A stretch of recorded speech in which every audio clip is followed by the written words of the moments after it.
Welcome to this very special edition of the KAJ Masterclass Live, the show which ensures that you profit from your time spent here with experts, either through their industry insights, information, or simply learning from them. And today we have Shannon Sauer-Zavala, clinical psychologist and academic researcher, dedicated her career to developing psychological treatments to help people recover from mental health difficulties. Welcome to the show, Shannon. Yeah, thank you so much. Thanks for having me. I'm really excited to be here. You are welcome to the show, Shannon. You are welcome to India in this online form. And I'm sure not just in India, but a lot of people across the globe will benefit from what we are going to discuss right now. We will be talking about how one can shape their personality for success and well being. But before coming to others' personalities, let's understand a bit more about your journey, Shannon, so that people know who they are listening to. Tell us a bit about your journey, your background. Yeah, absolutely. So I am a clinical psychologist, which means that I see patients in my private practice. And one of the cool things about having a degree in clinical psychology is that you can wear a lot of hats, right? So I see patients, but also I work at a university, and my research is really focused on developing new treatments, better treatments for anxiety, depression, common personality disorders, and testing them to make sure they are an improvement over what we have before. And since you asked about my journey, one of the things that has gotten me really interested in intervention, in personality change, is kind of reflecting on my own path. So I am a self-identified, formally lazy person. People don't believe me when I tell them that I used to skip class all the time, given how conscientious I am now. And so I've definitely seen how having a goal has sort of served as the motivation to push me to develop characteristics that would help me to succeed in the career that I wanted. Wonderful, wonderful. Thank you for that. Now let's come to understanding about personalities. Why one can shape their personality for success. So, for people know about personality, what personality is, but that is their way of understanding. I want to understand what personality is from your understanding. So that we get your version of personality, so that we can make the shift that can lead us to the success part. Yeah, absolutely. So a lot of people are really precious about their personality. They think it's their essence, right? It's who I am inside. And in some ways, it's helpful to start with like what personality is not, right? It's not your tastes, it's not your sense of humor, it's not your values, right? So from an academic perspective, we define personality as your characteristic way of thinking, feeling, and behaving. And while it may sound difficult or impossible to change your personality, right? We change our perspective, right? We change how we think about things. We change how we feel about things. We change our behaviors, our habits all the time. And so when you think about personality from that lens, being able to shift or nudge your traits in the direction that will put you closer to your goals actually sounds a bit more doable. Okay, okay. So people see a personality in looks, in something else, but actually, in your understanding, feelings, behavior, and one more thing you talked about. So how do I come to understand? Because see, in terms of personality, people say, this person is a very happy personality, successful personality, and then the market also tells you, listen, you buy a car as per your personality, Mhm. so that it talks about it is an extension of your personality. So how does that work, and this part of personality work? Can we divide these two parts, or are they the same thing, and we have to look at it much more holistically? Help us in from a very common person's perspective.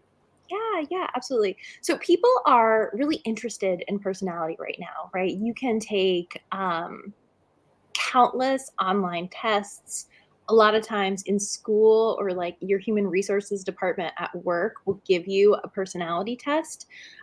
You can take personality tests on like whatever website to figure out, like you said, what kind of car is an extension of you, what kind of perfume you should buy. And I think it's really important to note that those personality questionnaires are like pseudoscience, right? They're not backed in research. Um, Even the ones that we're taking that funnel us into ideal careers, those tests aren't super backed by science. And so I think like academic personality research has kind of a PR problem because it's not really well understood by most people, right? Who might type in, personality test into their Google search, and they're probably not going to get a vetted, science-backed personality test.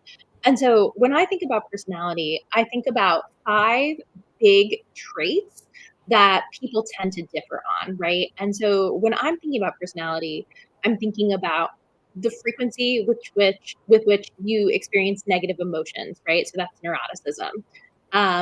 You mentioned kind of happy, excitable personality, right? That's extroversion. When we think about extroversion as like kind of a layperson, we think about being like really social, but actually it's a little broader than that. It's approaching the world with excitement and energy.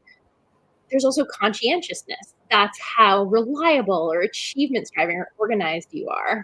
Um, Agreeableness, how well you get along with other people. And finally, openness, how open you are to new ideas, experiences, aesthetics, right? And so when we think about personality, we can really boil it down to these five differences, big differences on which people kind of can vary. And those are the traits that we talk about changing. Right, right.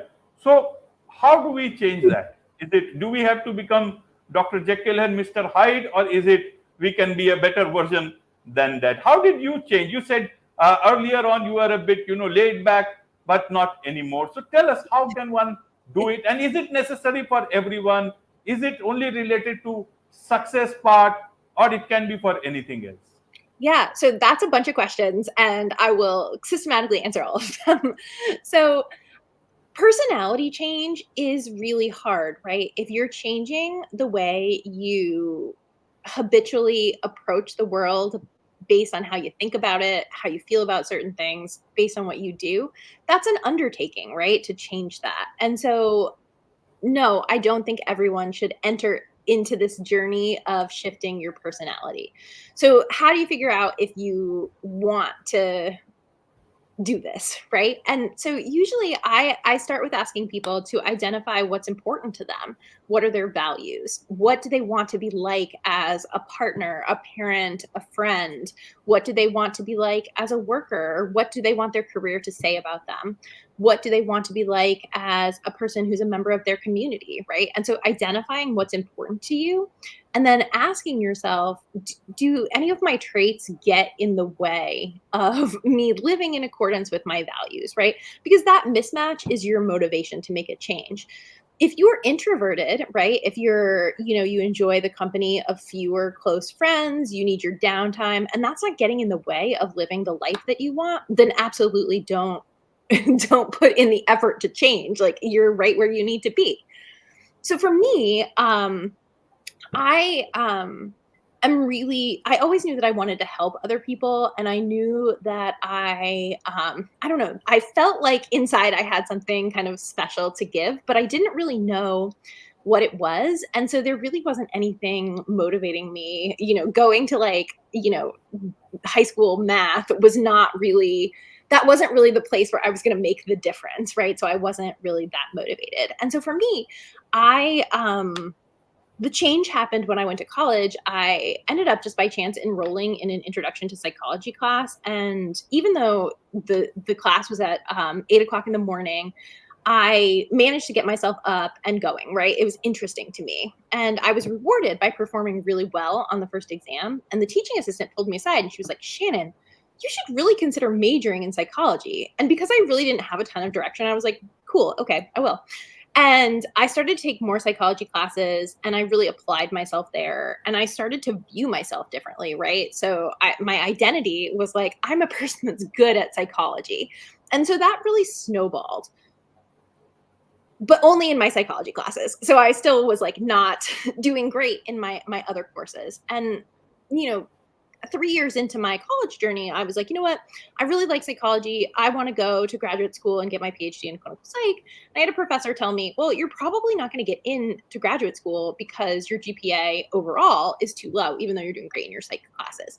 And so the whole purpose of negative emotions, right, is to tell you, hey, what you're doing isn't working. You need to do something different so you don't make the same mistakes over and over again.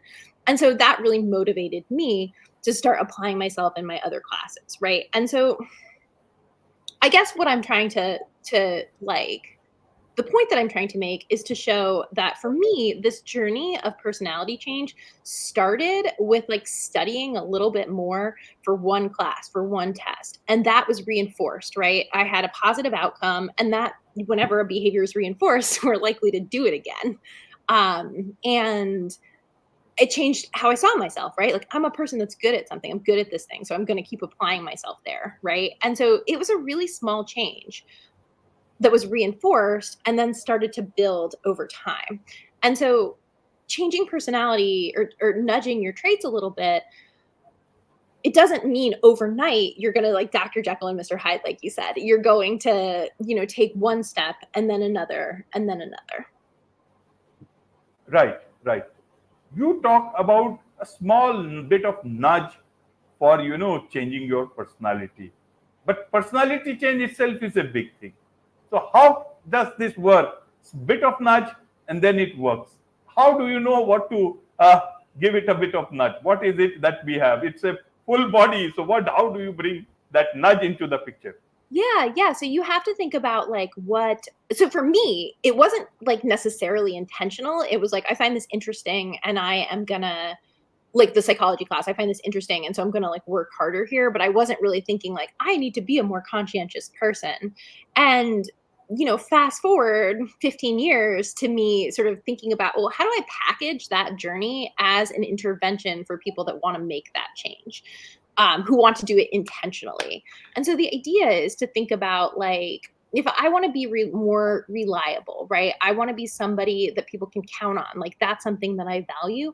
Like, what does that look like? And what am I doing that's, that's not in line with that value? And that will sort of point the direction of how, where to start, right? So one of the examples I always give is like, okay, I want to be more reliable.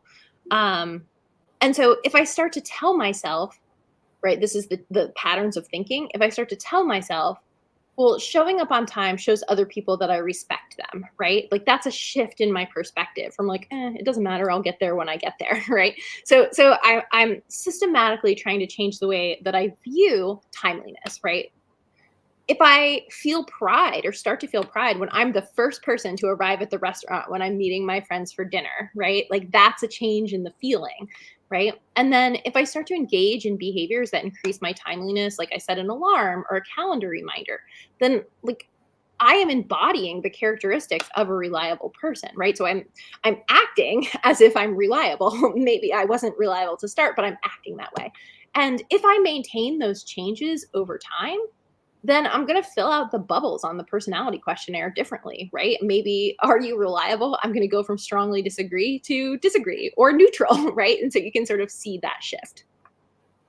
So it's almost like, practice makes a man perfect or a woman perfect. And if you practice it over a period of time, it becomes your habit. And in a way, it becomes your new personality. Is it like that? Yeah, it's exactly right. Like that. I think like we get really caught up in the idea of personality or the myth of personality as unchanging or our deep inner essence. But like when you think about personality as just your patterns of thinking and behavior that is getting reflected to you by the answers or the information that you're putting into the personality questionnaire, then that is like really changeable. Right. Now, let's look at it from achieving a goals perspective, whatever the goal is. Is it related to goal? We fix a goal, we move towards it, we bring those changes in our life, and then we achieve that goal. And then there is another goal, we again bring some more changes, perhaps opposite to the ones that we had, and then we find it, we try and achieve it like that. Is it possible that way? For example, you see, in some of the war movies, I see somebody says, I am a teacher, I was a teacher, and then you are into the midst of action where you are killing people. Is that also, the mindset shift or the personality shift for the time being, because that's the new goal for you, and you are easily shifting roles because you have made it a habit now? How does this work? Yeah, that's a really interesting point. And so one thing that I think is really important to consider is that there's sort of intentional, volitional personality change that you set out because like I have a goal to get promoted at work, and the next promotion requires public speaking, so I need to be more extroverted, right? Like there's sort of a goal like that. And then there's life experiences that happen to you, right? So getting sent to war is sort of like not something that most people choose. And it's sort of like, can there are experiences that are so extreme in a person's life that can shift somebody's, again, the way somebody characteristically thinks, feels, and behaves, right? So I don't know, if we take a more sort of like everyday example of that, potentially being in a relationship, like a romantic relationship, and getting cheated on, right? Like that can fundamentally shift your worldview, the way that you think about how trustworthy other people are. That can make your agreeableness, right? Like the degree to which you trust other people, the degree to which you are accommodating to other people, that could make that trait go down, right? That's an example of something that kind of happens to you. It's not like a choice that you made to become less trusting.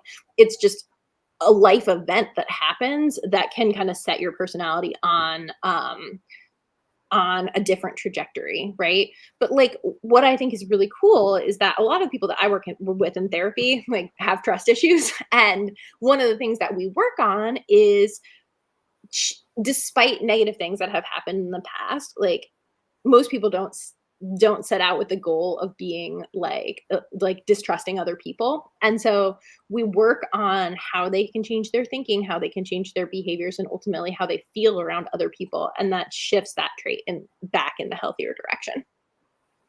Right, right, Shannon. So, is there a process to it? How does one get started with it? Means, how do you get your clients started with this? Yeah, so in my therapy practice, I do cognitive behavioral therapy, which is like changing your thinking and changing your behavior. It's a really good match to personality change because again, your personality is how you think and how you behave in a pattern. Um, and so usually what I do is work through a treatment manual, right? Like um, a really structured collection of exercises that bring a person through this journey. And so, like I said, I usually start with values, right? So, like, what's important to you, and kind of identifying mismatches between how your ideal self would be living their life and how your current self is living their life. And that's where we see the motivation to make some changes. And then we systematically talk about how they think about the world and what changes would make sense there, how they behave and what changes would make sense there. And usually the feelings, we don't actually have to do anything specific about the feelings because that sort of follows from behavior and thinking changes. And so, if people are interested in this, in doing this kind of in a self-help sort of way, all of the exercises and worksheets that I use with my clients are available for free download on my website. So this is not something that's really gatekeeped. So people are able to go to my website and download the values identification sheet and the cognitive or the thinking skills to change your perspective, thinking skills related to trust in particular. They can download behavior change skills, and all of these are in the service of shifting personality. Right. So, uh, trait, if I understand, is something that is part of you, and then it is like overriding that with certain new things that you are, or you are subduing that for some time. Can those traits be wiped out forever, or will they still keep on coming up, but your new practices and everything will keep it a bit down. How does that work? Can you eliminate it fully, or you will continue to, have that small bit of battle continue forever?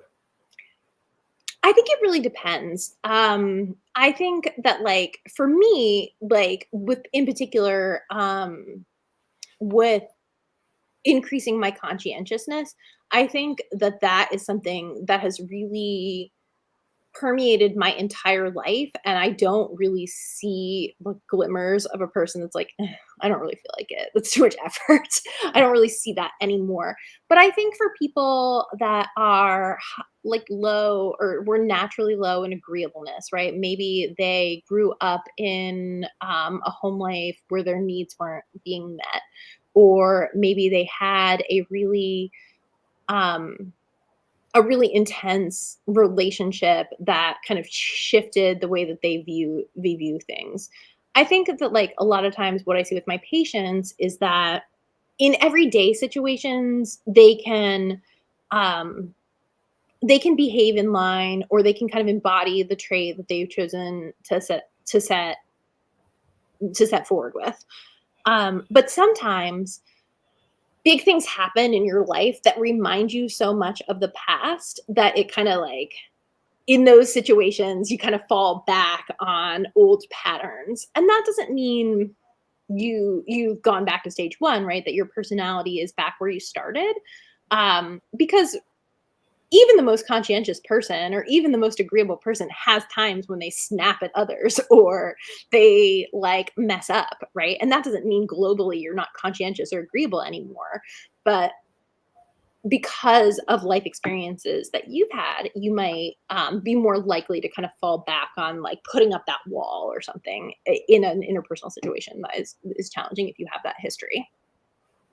Right, right, Shannon. So, as a clinical psychologist and academic researcher, how do you see the future, in terms of this personality traits and personality shift in the future? In the backdrop of you see this Neuralink experiment. So, this is happening, only in one patient it has happened. Then the second patient is going to happen. They have got already that permission with the new. Now they want to rectify some of the faults that earlier one they have. Later on, this is now for medical reasons, but later on you might just have something like what they had in Matrix. You can download upload something, and people can become something like that in a different. But do you think it is moving towards that direction, or are you happy with the way things are, and that is going to be not so good as it looks like with future, with artificial intelligence and all these new changes that are coming in? Do you sometimes think about this? I try not to think about artificial intelligence because it scares me and I don't want the robots to get me in the future. But aside from that, yeah, I mean, I think what really brought me into personality change research is really my roots, in my academic pursuits as a treatment researcher and trying to figure out how to meet the demand for mental health care and how to provide people with the highest quality science-based mental health care. And the status quo in mental health treatment is that people are, if you come in with panic disorder, you get the treatment for panic disorder. Or if you come in with depression, you get the treatment for depression. But most people come into therapy with more than one condition, right? You come in with panic disorder and depression. And then it's like, well, which treatment do we do? The panic treatment or the depression treatment? And so other researchers that are kind of interested in unpacking risk for developing mental health problems have identified personality vulnerabilities as kind of this shared risk factor for multiple disorders. And we have evidence now that if you treat the personality factor, that you can see simultaneous change across the different disorders. So it's a lot more efficient to target 5 personality domains than it is to target 40 different disorders. And so it's easier for clinicians to learn 5 treatments, and so it increases the likelihood that patients in practice will get evidence-based or science-based care. And so for me, I think the future looks like diving more into streamlining the mental health care system. That's what I'm interested in, using this change personality change evidence and research for is translating it into mental health treatments that are more streamlined, more efficient, and more accessible.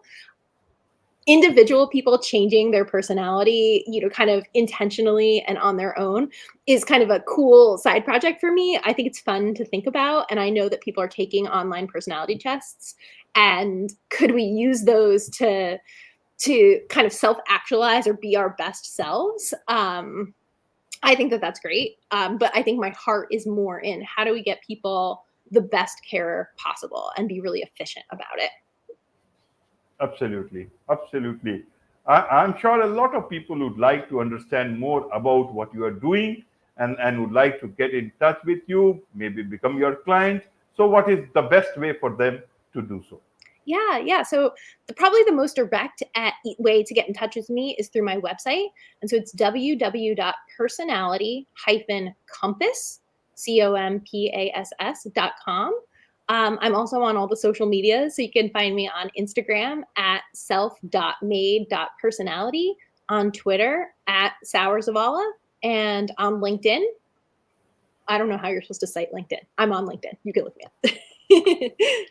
Wonderful. With this, it's a wrap on this very special edition of the KAJ Masterclass Live. Thank you so much indeed for joining us. Yeah, thank you for having me. This is great.